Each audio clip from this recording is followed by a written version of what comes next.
구약성경 325쪽입니다. 우리 한 목소리로 다 같이 읽겠습니다.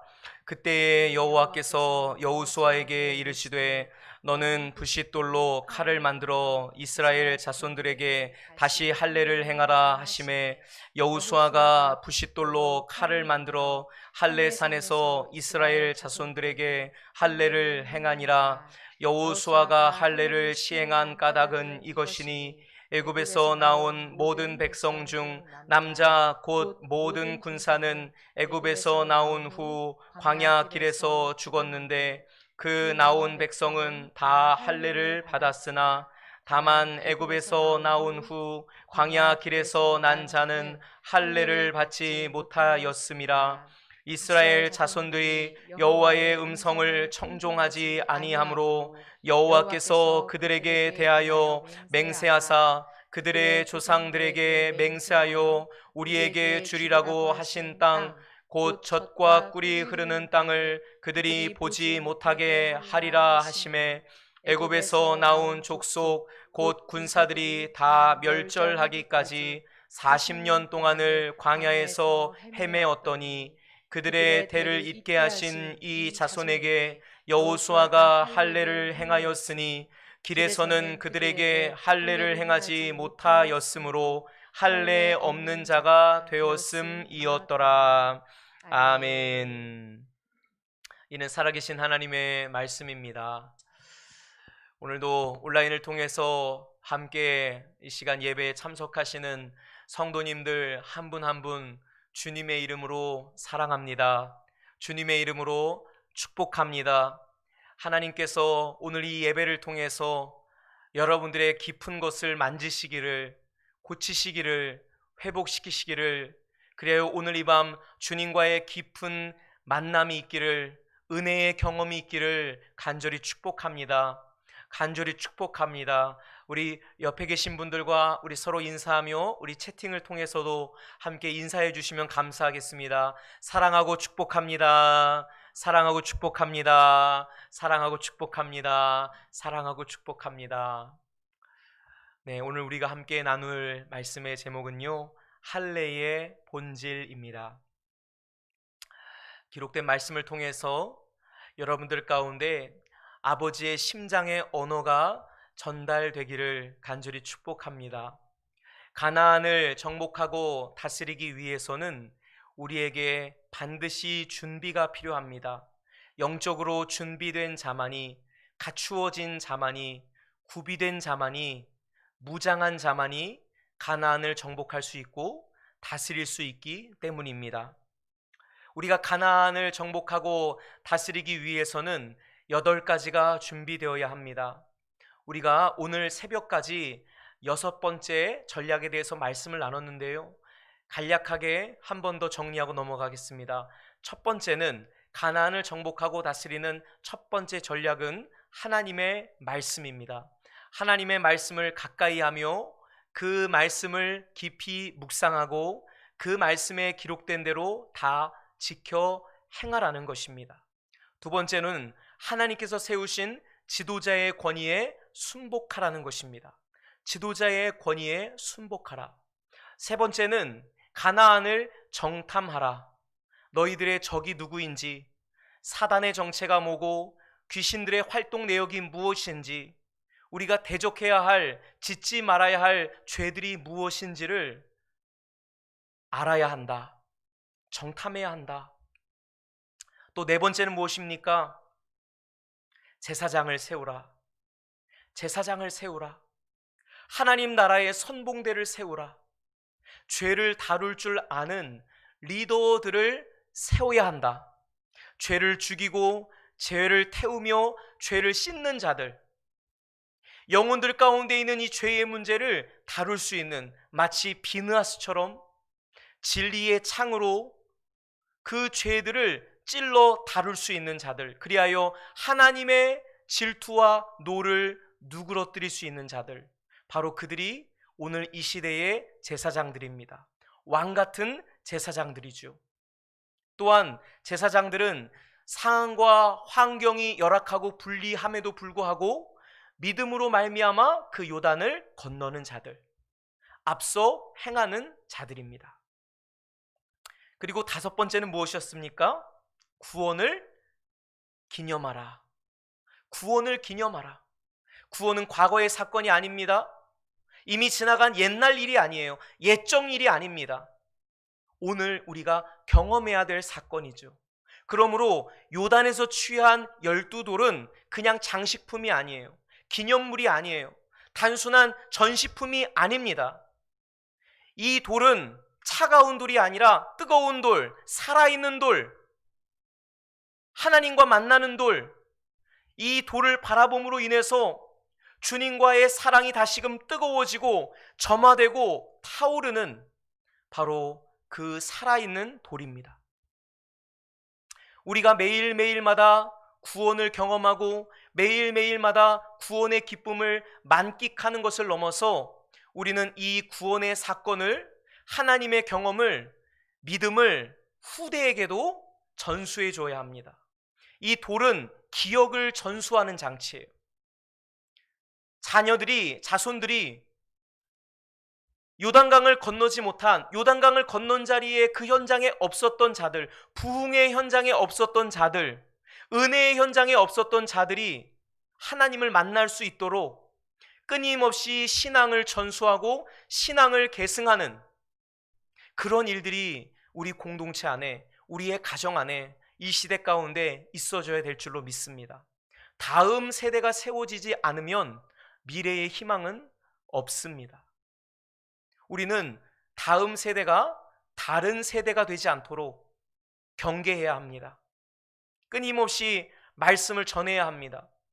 가정에 자녀가 있다면 여러분들은 매일매일 그 자녀들을 위해 기도하며 그 자녀들에게 올바른 신앙의 가치관을 정립시켜 줘야 합니다. 자녀들에게 무엇을 우리가 가르쳐야 합니까? 후대의 자손들에게 우리가 무엇을 알려야 합니까? 우리가 방금 살펴본 네 가지 것들이 있죠, 그죠? 하나님 말씀, 지도자의 권위에 순종하고, 가나안을 정탐하고, 제사장들을 세우는 것. 그들이 바로 그 오늘날에 강을 건너는 제사장들이 될 수 있도록 우리는 기도하고 그들을 세워야 할 사명이 있습니다. 오늘 새벽에는 우리가 드디어 여섯 번째 전략을 함께 나눴습니다. 여섯 번째 가나안을 정복하고 다스리는 전략은, 한번 따라합시다. 할례를 행하라. 할례를 행하라는 것입니다. 오늘 하나님께서는 여호수아에게 2절에 이렇게 말씀하십니다. 다시 할례를 행하라. 이제 막 요단을 건너왔어요. 지금은 전시 상황입니다. 언제 적들이 쳐들어올지 몰라요. 큰 전쟁을 앞두고 있는 여호수아 군대에게 할례를 행하라는 명령은 다소 과분해 보입니다. 위험 부담이 굉장히 큰 일이죠. 왜냐하면 여러분 아시다시피 할례를 행하면 며칠 동안은 꼼짝없이 누워있거나 앉아있어야 합니다. 만약에 치료 기간 중에 상처가 아물기 전에 적들이 몰아닥치면, 야곱의 아들들이 그랬잖아요. 시므온과 레위가 세겜 족장에게 할례를 행하라고 한 다음에 그들을 치지 않았어요. 그렇죠? 그런 것처럼 만약에 지금 이 가나안의 군대가 주둔하고 있는 상황에서 여호수아 백성이 할례를 행하다가 도중에 쳐들어오면 어떻게 합니까? 그래서 오늘 본문 1절, 우리가 읽지 않았지만 여호수아 5장 1절 말씀에 보면요, 하나님이 이미 예방주사를 놓으셨어요. 이미 요단 서쪽에 있는 이 가나안 사람들은요, 기가 팍 죽었어요. 글쎄 말이야, 그들이 그 요단강물이 창궐하는데 말이야, 그들의 신이 그들을 요단을 건너게 했어.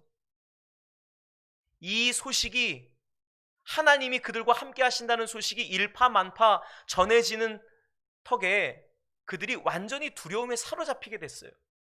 하나님이 그들을 꽁꽁 묶어두신 거죠. 왜일까요? 할례를 행할 시간을 벌기 위함인 거죠. 그래서 오늘 1절이 나와 있는 거예요. 간담이 선을 한 거예요. 그들이 완전히 마음이 녹아버렸어요. 정신을 놔버렸습니다. 정신을 잃어버린 틈에 하나님께서는 이스라엘 백성들에게 할례를 행하라고 말씀하시는 거예요. 사실 중요한 전쟁을 앞두고 전투해야 되는, 싸워야 하는 군인들이 할례를 행하는 일은 세계 전쟁의 역사 속에도 유례가 없는 일입니다. 그럼에도 하나님께서는 여호수아에게 명령하시죠. 할례를 행하라. 만약에 저 같으면 하나님 앞에 따졌을 거예요. 하나님, 왜 하필 지금입니까? 지금 굉장히 중요한 시간이에요. 언제 적들이 쳐들어올지 모르는 상황입니다. 전쟁 다 끝나고 하면 안 될까요? 땅을 분배한 다음에, 가나안 땅에, 우리가 이 땅을 다 정복한 다음에 그 다음에 할례를 행하면 안 될까요? 그런데 여러분, 여호수아는 어떻게 합니까?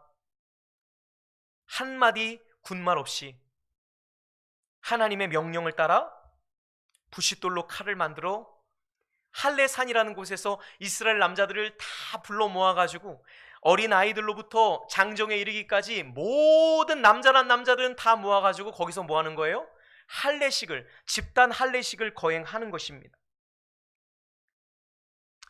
여기서 우리는 중요한 원리를 깨닫게 됩니다.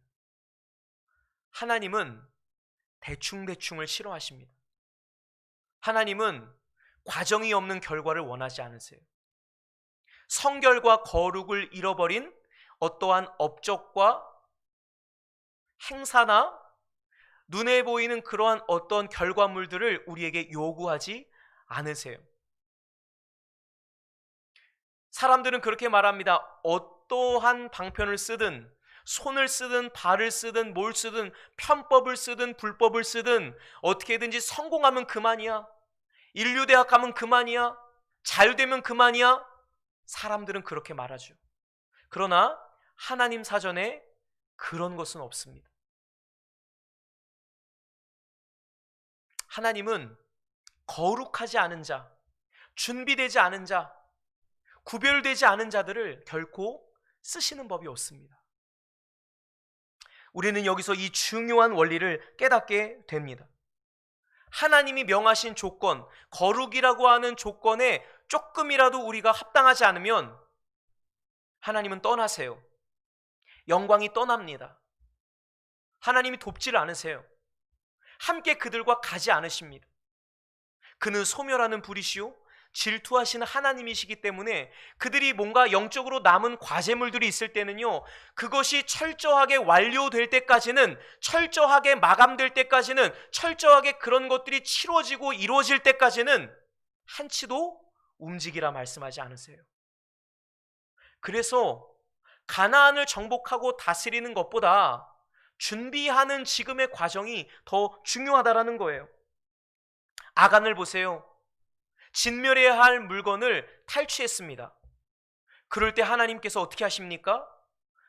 무서우리만큼 확실하게 떠나세요. 패배하게 하시죠. 여러분, 이건 손익계산이 안 되는 거예요. 아마 우리 같았으면, 저 같았으면 다 이기게 한 다음에 나중에 얘기할 거예요. 야, 근데 말이야, 너 아간이가 잘못했다. 너 아간이 잡아야지. 그렇게 했을 거예요. 근데 하나님은요, 그런 것이 없어요. 그냥 죄가 있으면, 영적으로 준비되지 않으면, 거룩하지 않으면 바로 그 영광을 떠나버리는 거예요. 여러분, 이러한 하나님의 속성, 철저한 과정, 철저한 조건이 만족되어야지만 기도가 응답되고, 철저한 조건이 만족되어야지만 우리의 삶의 진정한 승리가 허락되는 것. 그래서요, 때로는 믿음의 삶은 불편함을 감수해야 되는 삶일런지 몰라요. 어떻게 보면 편리한 것, 화려한 것, 쌈박한 것보다는 투박한 것. 굳이 우리가 이렇게 얘기하는 거죠. 굳이 왜 지금 이걸 해야 돼? 왜 우리가 굳이 지금 이 고생을 해야 돼? 아니, 이렇게 편리한 길이 있는데, 이렇게 수월한 방법이 있는데 왜 우리가 이러한 불편하고 힘들고 어려운 길을 선택해야만 돼? 라고 불만 터뜨리고 싶은 그러한 상황이 자주 연출됩니다.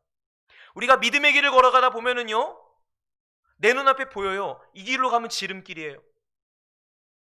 빨리 갈 수 있어요. 금방 성과를 낼 수 있어요. 사람들에게 이렇게 잘 보인다든지, 아니면 나를 이렇게 잘 도와줄 사람 앞에 그냥 굽신굽신거리면서 줄을 잘 대는 것. 저도 목회하면서 그런 도전과 유혹을 참 많이 받습니다. 예전이나 지금이나 참 많이 받아요. 아, 이렇게 하면 내가 더 유명해질 수 있을 것 같은데, 이렇게 하면 내가 사역에 더 성과가 있을 것 같은데, 그런데 하나님 앞에 서보면 아니에요. 하나님이 원하시는 길은 따로 있더라고요. 근데요, 그 길은요 굉장히 먼 길이에요. 계산이 안 되는 그러한 방법인 거죠. 우리 하나님은 그런 하나님이세요. 그래서 우리가 거룩하게 살아간다는 거는요, 때로는 불편함을 감수하는 일이고요, 다른 사람들처럼 뭔가 화려해 보이지 않은, 투박해 보이는, 어떻게 보면 사람들이 여러분들에게 꼰대라고 말할 수도 있고, 고리타분하다, 너 너무 고지식하다, 이렇게 말할 수도 있습니다. 불편함이 따르고요, 어려움이 따르죠. 대가 지불을 톡톡히 치러야 할 때도 있습니다. 그러나 여러분, 바로 그것이 거룩으로 가는, 하나님의 자녀가 되는, 하나님과 함께 동행하는 유일한 길임을 기억하시기를 바랍니다. 이것이 거룩의 멋이에요. 저는 주님을 따르다 보니까 이 길이 나름대로 참 멋이 있다. 투박한 것도 멋이 있고요, 빨리 가지 않는 것도 의미가 있습니다. 모든 사람이 편리주의, 실용주의, 효율성주의, 결과주의를 지향할 때에 우리는 하나님 말씀 우선주의로, 하나님이 원하실 때 나아가고, 하나님이 기다리려 할 때 기다리고, 하나님이 전쟁을 앞두고 할례를 행하라고 했을 때에는요, 가감없이 할례를 행하는 것이죠. 지금 이거 해야 될 게 아닌 것 같은데, 더 급한 게 있는 것 같은데, 하나님이 명하실 때 우리가 두말하지 않고 그 말씀에 순종하는 것입니다. 우리는 여기에 익숙해져야 돼요.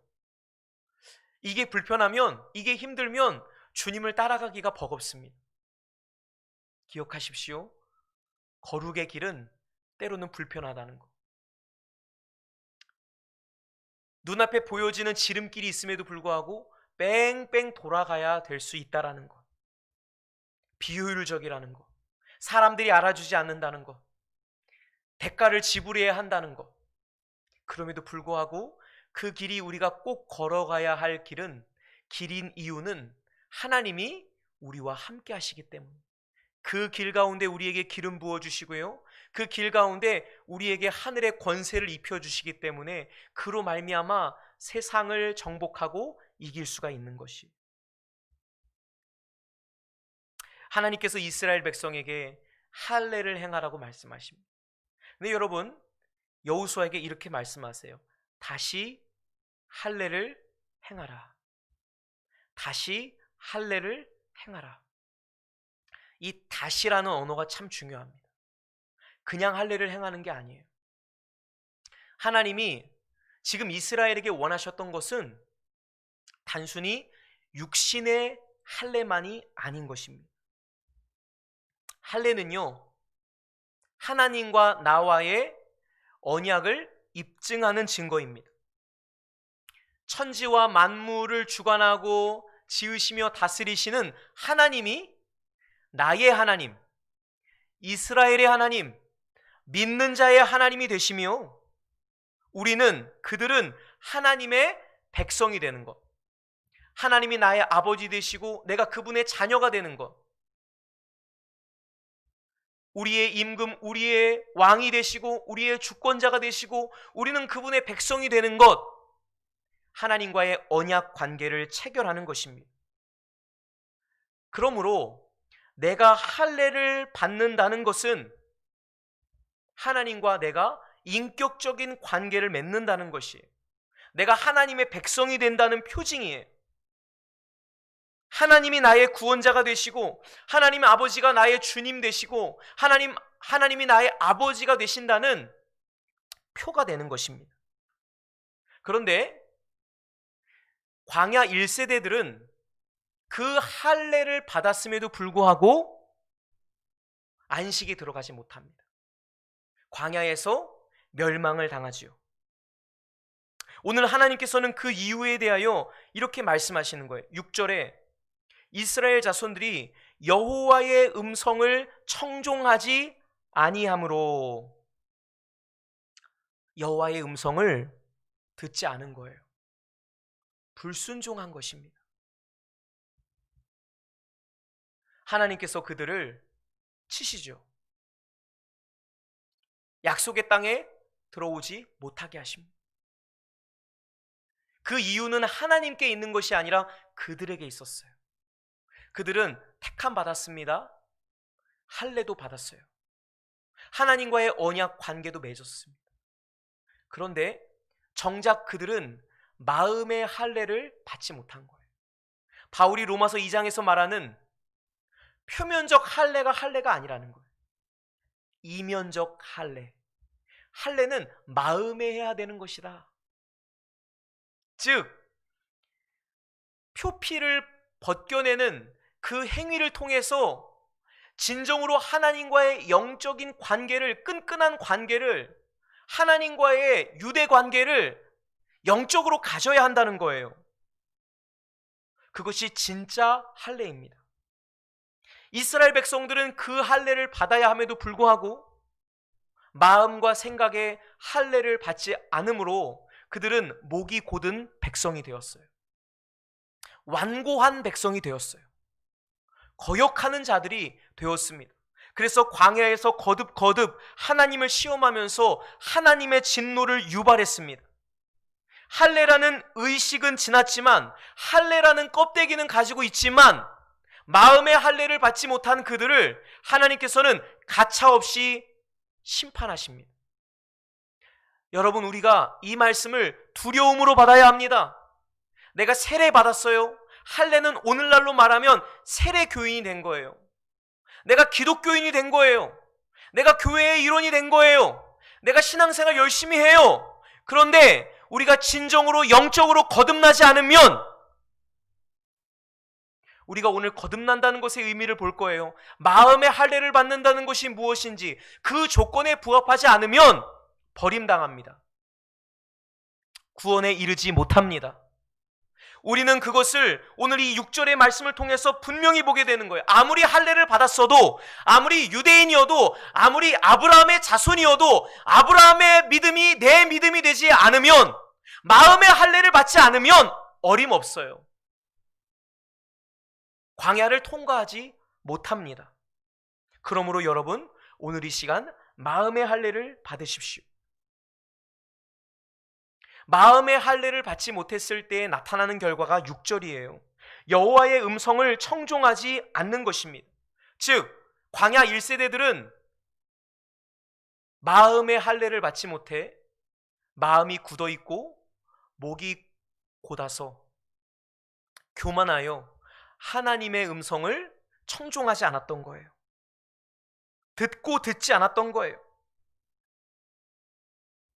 그래서 광야 1세대의 모세가 이제 가나안 땅이 바라보이는 그 모압 평지에서 광야 2세대들, 가나안에 들어갈 이들에게 이렇게 설교하는 거죠. 신명기 10장 16절 말씀 한번 같이 보겠습니다. 신명기 10장 16절 말씀, 중요한 말씀입니다. 한번 같이 읽어보겠습니다. 시작. 그러므로 너희는 마음에 할례를 행하고 목을 곧게 하지 말라. 아멘. 아멘. 그러므로 너희는 마음에 할례를 행하라. 이미 구약시대에 바울이 로마서에서 마음의 할례를 받으라 하기 이전에 하나님의 종 모세가 하나님의 마음, 하나님의 심장의 언어를 들은 모세가 말하는 거예요. 너희들 이제 할례를 받아야 되는데 그냥 할례가 아니야. 진짜 할례를 받아야 돼. 너희는 마음의 할례를 받아야 한다. 그리하여 너희 부모 세대와 같이 하나님을 거스르고 하나님의 음성을 듣지 못하는 완악한 시대가 되지 말고 다시는 목을 곧게 하지 말아라. 너희 부모들은 마음의 할례를 받지 못해 목이 곧은 자들이었어요. 목이 곧은 백성이었어. 하나님이 늘 모세에게 말씀했던 것, 야, 이 백성들은 목이 곧은 백성이다. 듣지 않는 자들이다. 내 말 좀 들어라. 죽어라고 안 듣는 거예요. 여러분, 우리도 그렇지 않습니까? 우리는 지금 광야라는 인생길을 걷고 있습니다. 광야의 환경은 결코 만만하지 않습니다. 살아가는 것 결코 녹록지 않습니다. 누구라도 광야길을 여행하다 보면 원망하지 않을 수 없고 불평하지 않을 수 없어요. 먹을 것도 없죠. 마실 물도 없죠. 길은 험하죠. 낮에는 덥죠. 밤에는 살을 애위는 추위가 몰려오죠. 아니 여러분, 광야길을 걷는데 무슨 좋은 일이 있어요? 무슨 감사가 있습니까? 무슨 기쁨이 있습니까? 광야라는 환경은 원망하고 불평하기 딱 알맞는 곳이에요. 적어도 환경만 보면 그렇습니다. 그런데 여러분, 광야는 놀랍게도 어떤 곳인 줄 아십니까? 하나님과 내가 인격적으로 만나는 곳이에요. 하나님의 말씀을 듣는 곳이에요. 내가 광야길에서 만나를 먹게 하신 것을 기억하라. 이는 사람이 떡으로만 사는 것이 아니라 하나님의 입으로부터 나오는 모든 말씀으로 사는 거야. 광야길을 걷는 동안 먹는 것이 무엇인지, 마시는 것이 무엇인지, 우리가 걷는 길이 무엇인지, 사는 것이 무엇인지, 보호받는 것이 무엇인지를 톡톡히 깨닫게 됩니다. 광야는 세상의 소리가 안 들려요. 애굽의 풍요한 환경 속에는, 애굽의 우상이 잔뜩 들어차 있는 곳에는 하나님의 음성이 결코 들리지 않아요. 그런데 광야에 딱 들어가 보면 고독하기 때문에 하나님을 찾게 되는 거예요. 환경이 너무나 열악하기 때문에 잘못하면 그대로 객사할 수밖에 없기 때문에 날마다 하나님을 찾고 찾아야 되는 곳이 광야예요. 광야는 환경으로 말하면 척박하기 이를 데 없지만 그렇기 때문에 하나님을 찾아야만 하는 곳이고 하나님을 경험해야 되고 하나님 말씀을 들어야 하는 곳입니다. 거기가 광야예요. 하나님과 독대하는 곳이 광야라는 것이죠. 광야는 하나님의 음성을, 하나님의 말씀을 매일매일 듣지 않으면 못 사는 곳이에요. 들어야 사는 곳이에요. 말씀을 들어야, 그분의 입으로부터 나오는 모든 말씀으로 내가 살아야, 그 말씀으로 덧입어야, 그 말씀이 내게 채워져야 감사함으로 걸어갈 수 있는 길이에요. 기쁨으로 나아갈 수 있는 길이에요. 믿음으로 통과하며 그 광야를 뚫어내는 것, 그 광야를 돌파하는 것, 그 광야를 마치는 것, 그 광야의 사명을 완수하는 것, 답은 하나예요. 매일매일 들려주시는 만나와 같은 하나님의 말씀을 받고 먹고 듣는 것입니다. 이스라엘 백성들은 광야에서 만나를 먹었지만 정작 하나님의 입으로부터 나오는 모든 말씀으로 그들이 살아야 한다는 것을 깨닫지를 못했어요. 깨닫지를 못했습니다. 그러므로 여러분 기억하십시오. 그들은 하나님의 음성을 듣지 못함으로 원망과 불평만을 쏟아냈습니다. 우리가 하나님의 음성을 듣지 못하면요, 뭐가 나오는 줄 아십니까? 원망과 불평이라는 쓴쑥이 나와요. 내가 지금 원망과 불평하는 건 삶이 힘들어서 그런 것 같죠? 환경이 어려워서 그런 것 같죠? 광야적인 환경 때문에 내가 지금 원망하고 불평하고 있는 거야 라고 생각하겠지만 정반대입니다. 하나님의 음성을 듣지 못한 결과입니다. 이스라엘 백성들은요, 듣지 못해서 망했어요. 듣지 못해서 죽었습니다. 듣지 못해서 멸망당했어요. 우리도 마찬가지입니다. 광야라는 인생길을 걸어오면서 매일매일 매순간 매순간 하나님의 입으로부터 나오는 말씀을 듣지 않으면 우리는 망하는 거예요. 원망과 불평을 쏟아내어 결국 구원에 이르지 못하게 됩니다.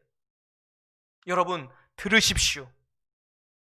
하나님의 입으로부터 나오는 모든 말씀으로 사시기를 바랍니다. 들어야 삽니다. 들어야 보입니다. 들어야 깨달아져요. 무엇이 보이고 무엇이 깨달아집니까? 하나님이 은혜로 주신 것들이 무엇인가가 깨달아지는 거예요. 광야에서도 감사가 나오는 거예요. 왜? 광야에서 이 기가 막힌 환경에서 우리를 살게 하시거든요. 이 코로나라고 하는 이 광야 시대 속에서 오늘도 우리를 이렇게 살게 하시거든요. 그런데 음성을 안 듣잖아요. 음성과 멀어지잖아요. 은혜가 안 보이고 맨 원망과 불평할 것밖에 안 보이는 거예요. 내 마음에 쓴 것들이 올라오는 거예요. 은혜가 보이는 인생이 되십시오. 들려야 합니다. 말씀이 들려야만 은혜가 보이는 법이에요. 오직 하나님이 성령으로 말미암아 이것들을 우리에게 보이십니다. 하나님이 우리에게 은혜로 주신 모든 것들, 눈 씻고 찾아봐도 안 보이고 아무리 들으려고 해도 들리는 것이 없습니다. 만져지는 것이 없어요. 그런데 우리가 성령으로 날마다 그분의 음성을 들을 때, 그분께로 나아갈 때에 우리는 알게 되고 보게 돼요.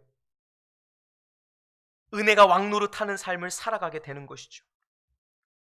그러므로 오늘 우리가 할례를 받는다는 것은, 할례를 받아야 한다는 것은 우리의 마음이 굳은 마음이 아니라 부드러운 마음이 되어서 에스겔 36장 26절에서 말하고 있는 새 마음, 돌같이 굳은 마음이 아니라 살같이 부드러운 마음을 우리에게 주셔서 음성을 듣는 삶으로, 매일매일 주님의 음성을 듣는 삶으로 변화되어라. 혹자는 이렇게 말합니다. 하나님의 음성을 듣는 것은 은사이고 신비주의라고.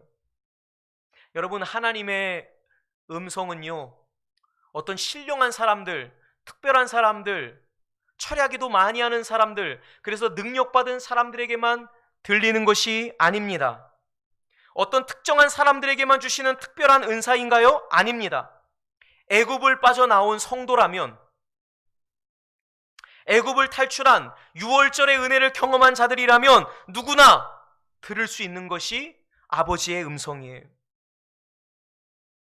히브리서 1장 3절 말씀에 하나님의 말씀은 오늘도 만물을 붙드신다고 말씀하세요. 그 말씀은 만물을 붙드세요. 하나님은 태초부터 지금까지 말씀을 하세요. 말씀하시는 하나님. 하나님은 누구신가? 말씀하시는 분이시다. 그 말씀이 누구예요? 말씀이 육신이 되어 이 땅 가운데 오신 예수 그리스도. 하나님의 말씀이 예수 그리스도세요. 우리는 그 삼위일체 하나님을 창세기 1장 1절에서 3절로 보게 돼요. 창세기 1장 1절에서 3절. 이 세 절의 말씀 속에 우리가 믿는 하나님이 누구신가가 너무나 명확하게 계시되어 있습니다. 하나님은 누구십니까? 천지를 창조하신 하나님이세요.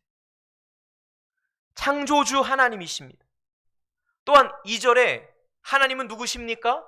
수면 위를 운행하시는, 만물을 주관하시고 만물을 감싸시는 그 거룩한 숨결로 말미암아 만물 가운데 좌정하시는, 운행에 계시는 하나님이십니다.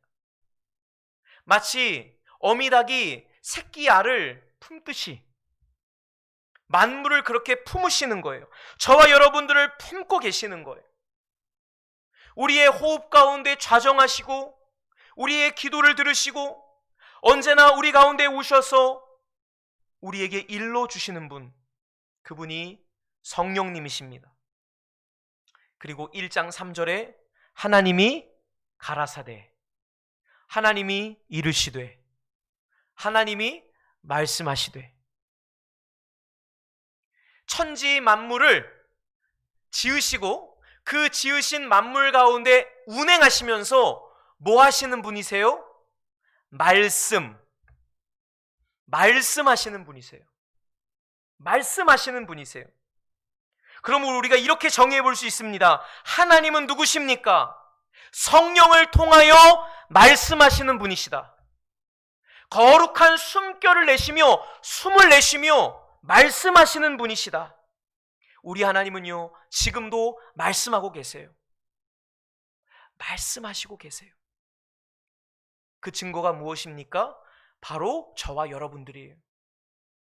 우리가 살아가고 있는 것은 그분의 말씀 때문입니다. 오늘도 그분의 말씀이 천지 만물을 붙들고 계세요. 해가 그냥 떠 있는 것이 아니라, 땅이 그냥 존재하는 것이 아니라, 물이 그냥 흘러가는 것이 아니라, 만물이, 모든 동식물들이 그냥 존재하는 것이 아니라 하나님의 명령이 있기 때문이에요. 하늘의 어명이 있기 때문에 그들이 존재하는 것입니다. 우리가 왜 오늘을 살고 있습니까? 하나님의 명령이 있기 때문이에요. 하나님의 말씀이 있기 때문입니다. 하나님은 오늘도 분초마다 말씀하십니다. 끊임없이 말씀하셔요. 사람도 평생 살아가면 말을 하죠. 야, 우리 이거 하자. 이렇게 하면 안 돼. 배고프다. 피곤하다. 우리 이것 좀 해보자. 지금도 제가 여러분들에게 말을 하고 있는 것처럼 우리도 평생 말을 하며 살아가죠. 말로 우리는 헐기도 하고 세우기도 합니다. 말로 살리기도 하고 죽이기도 하죠. 하나님도 그러십니다. 하나님은 지금도 우리에게 말씀하고 계세요. 매일매일 우리가 그 말씀을 들어야 합니다.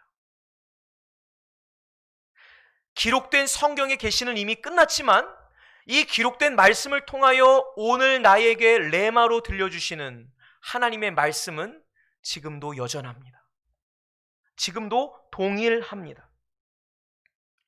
여러분, 무엇으로 하나님의 음성을 듣습니까? 무엇으로 하나님의 말씀을 우리가 들어요? 66권에 기록된 말씀이죠. 기록된 성경 말씀. 이것이 원본입니다. 다른 데서 음성 구하지 마세요. 이미 우리에게 적어 놓으셨어요. 이미 우리에게 가르쳐 주셨어요. 말씀을 우리가 깊이 묵상할 때 내 안에 계신 성령님이 이 말씀의 뜻을 우리에게 깨닫게 해주세요. 기록되어진 말씀이 음성화돼요. 음성화됩니다. 물론 우리가 여러 채널들을 통해서 하나님의 음성을 듣죠. 꿈을 통해서도 듣고요. 환경과 상황을 통해서도 듣죠. 그러나 그 모든 내적인 감동들, 성경 이외에 우리가 듣게 되는 것은요, 간접적입니다. 이건 주관적인 거예요. 객관적인 것이 아닙니다. 마치 여러분 그 사도행전 8장에 보면 빌립이 성령의 음성을 따라 광야로 내려가잖아요. 그래서 간닥의 여왕의 국고를 맡은 내시가 탄 수레에 뭐라 그래요? 가까이 나아가라 그러잖아요. 그래서 빌립이 그냥 걸어가다가 그냥 가다가 주님과 교제하면서 주님과 교통하면서 즉시로 듣게 되나 성령님의 내적인 음성이겠죠. 근데 여러분, 어떻게 하면 그것이 가능하냐면 먼저는 기록된 66권의 말씀이 우리 가운데 토대가 돼야 돼요. 기본이 된 상태에서, 즉 숙달된 고수가 되어야, 말씀을 통해 음성 듣는 훈련이 잘 숙달되어야 심화 과정이 된다라는 거예요. 말씀은 하나도 모르는데, 말씀은 한 장도 안 읽으면서 내가 하나님 음성 듣겠다고 하나님과 접선하겠다고 하면은요, 잘못하면 마귀가 틈탑니다. 여러분 조심하세요. 왜냐? 영은 거룩한 영만 있는 게 아니니까. 악령도 있으니까. 그리고 내 생각도 있잖아요. 그게 하나님 말씀인지 어떻게 알아요? 하나님의 뜻인 걸 어떻게 알아요? 내가 이 사람하고 결혼한다 그랬다. 성령께서 당신과 내가 결혼해야 된다고 말씀하셨다. 어떻게 증명해요? 증명할 길이 없잖아요. 그래서 다른 것보다 가장 베이스, 가장 기본은 뭐냐면 성령의 음성을 듣는, 하나님의 음성을 듣는 가장 기본은 뭐냐면 기록된 말씀을 통해서 듣는 거예요. 아멘? 기록된 말씀을 듣는 거예요. 요행을 바라지 마세요.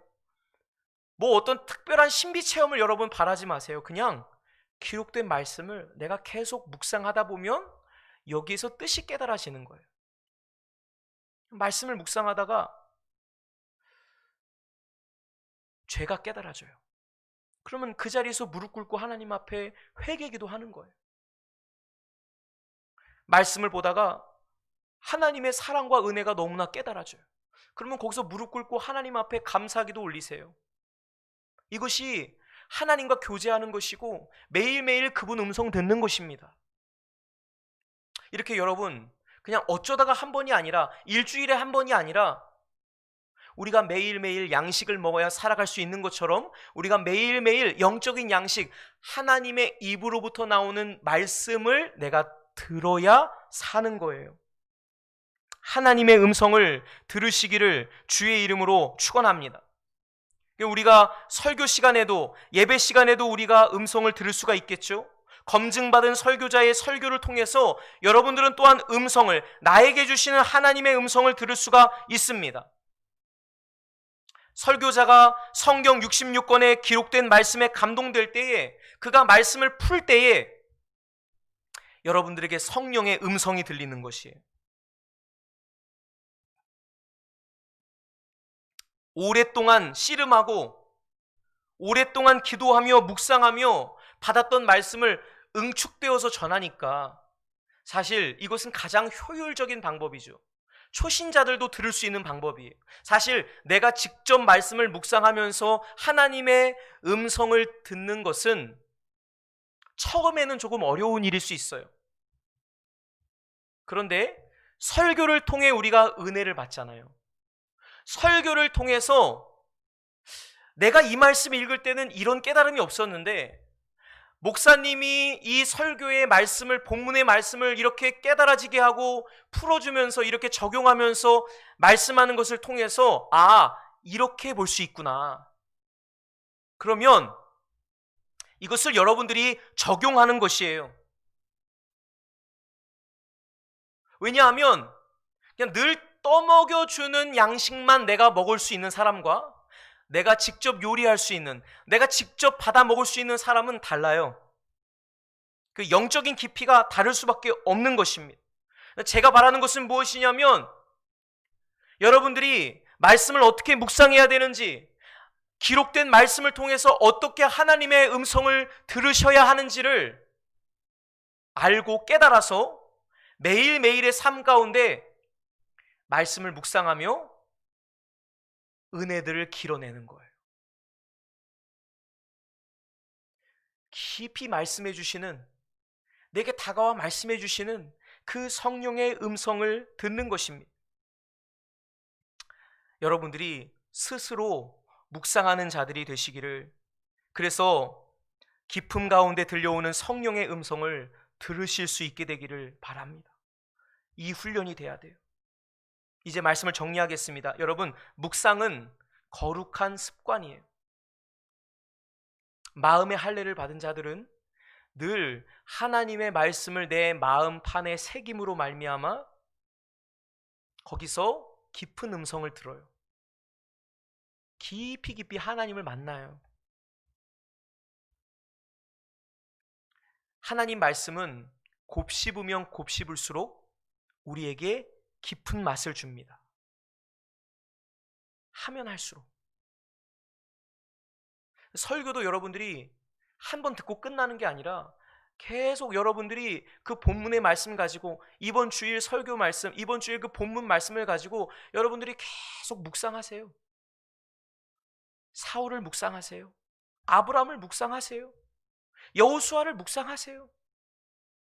그러면 설교자를 통해 듣는 것이 아니라 여러분들이 직접 성령님과 접촉해서 듣게 되는 거예요. 하면 할수록 늡니다. 제가 해보니까요, 묵상은 하면 할수록 늘어요. 안 하면 안 늘어요. 안 하면 안 보여져요. 안 들려져요. 그냥 읽어 나가는 것 뿐이에요. 읽는 것 뿐이지 내가 여기서 못 들어요. 그러나 묵상을 계속한 자들은 하나님 말씀을 읽으며 듣게 되는 거예요. 저는 요즘에 이렇게 기도합니다. 하나님, 제게 묵상하는 능력을 주시옵소서. 묵상의 기름 부음, 묵상하는 능력을 나에게 주십시오. 길을 걸으면서도 묵상하게 하시고, 밥을 먹을 때도 묵상하게 하시고, 심지어는 잠을 잘 때에도 말씀을 묵상하게 하여 주옵소서. 계속 묵상하는 일을 쉬지 않고 멈추지 않게 하여 주옵소서. 하나님의 말씀을 수백 번, 수천 번, 수만 번 씹고 또 씹음으로 말미암아 내 안에 그 깊은 영적인 교감이 일어날 수 있게 도와주세요. 여러분들이 이 시대에 마음의 할례를 받은 자로 주님 앞에 음성 듣는 자로 살게 되시기를 간절히 축원합니다. 기도하겠습니다.